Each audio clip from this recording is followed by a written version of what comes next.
Hey everyone and welcome back. In this video, we are going to look at how to approach finding the right chords for your melody and look at some harmony basics and how the choice of harmony will affect and change the melody and the emotional content in your theme. So what I have here is two very simple themes. I want to keep it fairly simple melody-wise so we can focus on the harmony and the effects of the harmony. So let's just listen to this melody before we start.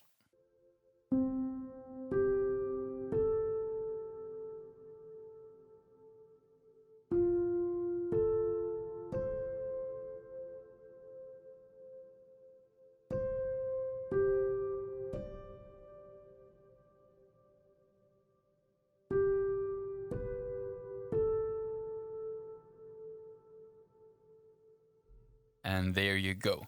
Now, as you hear, it's a super simple melody, but it has like a top point and it uses like a recurring motif, so it follows some of the structures we've been looking at in the melody chapter. Now, when we're gonna make harmony choices for this, there's a few things I want you to keep in mind and a few principles I want to briefly introduce you to. To start at the basics, this is in C major, by the way, so everything I will do in these videos will be in C major to make it as easy as possible for everyone. So when it comes to harmony, in major you have three main chords. Let's have a look at some of the main chords you can use to make harmonies for your melody. So we're working in C major, so C major is the tonic. Next we have F, the subdominant, which is the fourth step of the scale. After that, we have the G major, which is on the fifth step of the scale. And this one you can feel it's leading back to tonic again. So these are the three main chords in the major scale. And you'll find that a lot of melodies you can harmonize using only these chords. Now, let's try that here. And what you want to make sure is that you're following some of the main steps and the main notes in the melody and making sure the chords are aligning with these notes. So let's listen to some of them here. Now, this is an A. So I would most likely use a chord that includes the note A and not, for example, C. So the chord that has A in it is F major. This feels pretty good. Now let's see what we have here. We have a C. So I'll likely go back to C major. Here we have a D, and the only chord with D in it is this dominant chord, this G major.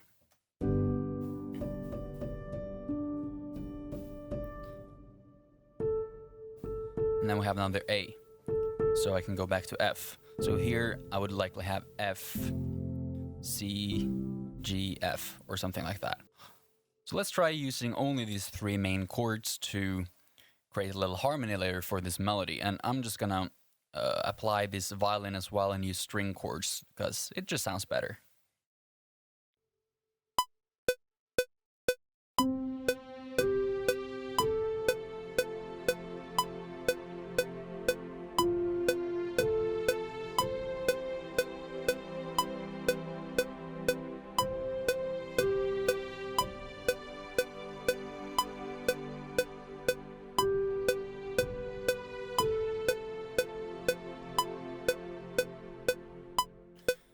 Now I'm just gonna create a bass line as well to make the harmony layer a little bit more thick and a little bit more impactful. So let's just add a little bass line. Same again. F, C, G, F.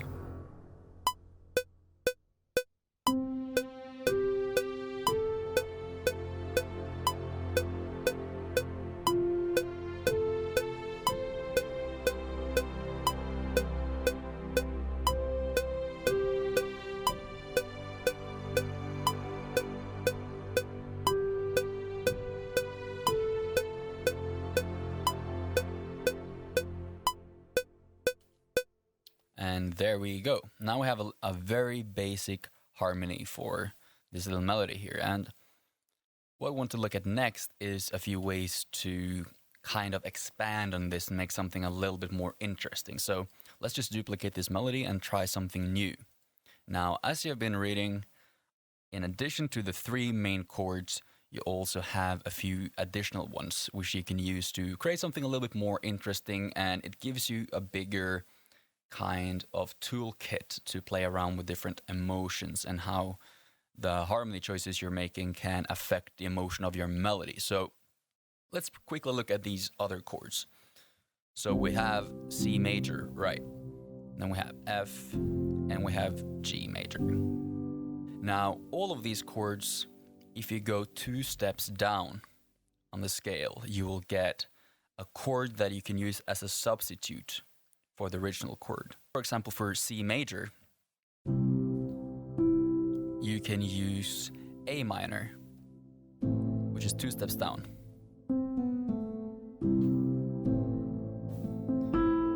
And A minor works as a substitute because it uses a lot of the same notes. It has both C and E. And the same goes for, say, F major. If you go 2 steps down to D, you get this chord. And same for G major. You can go down to E minor. So you have all these chords. And if this sounds confusing, let me show you how we can use these. So first of all, let's take these chords right here and use substitutions to spice up this a little bit and use a few different chords. So here we got an F major, and we got a C major here, for example. So we can try to substitute this one with an A minor. And here we got a G major, so we can try to substitute that for E minor, and then go back to F here, for example. So let's just listen to how this would sound like.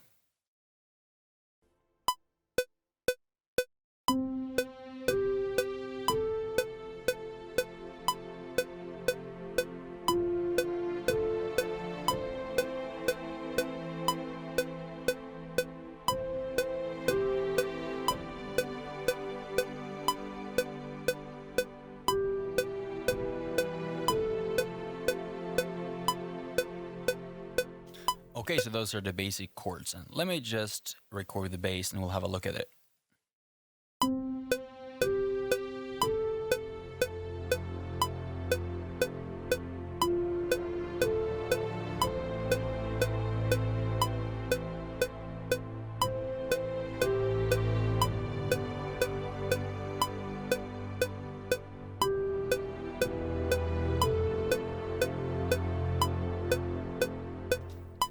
So here we have a different chord progression with a few different chords, and to me it sounds a little bit more interesting than the previous chord progression where we only had 3 chords to use. So let's just listen to the 2 of them and look at some differences.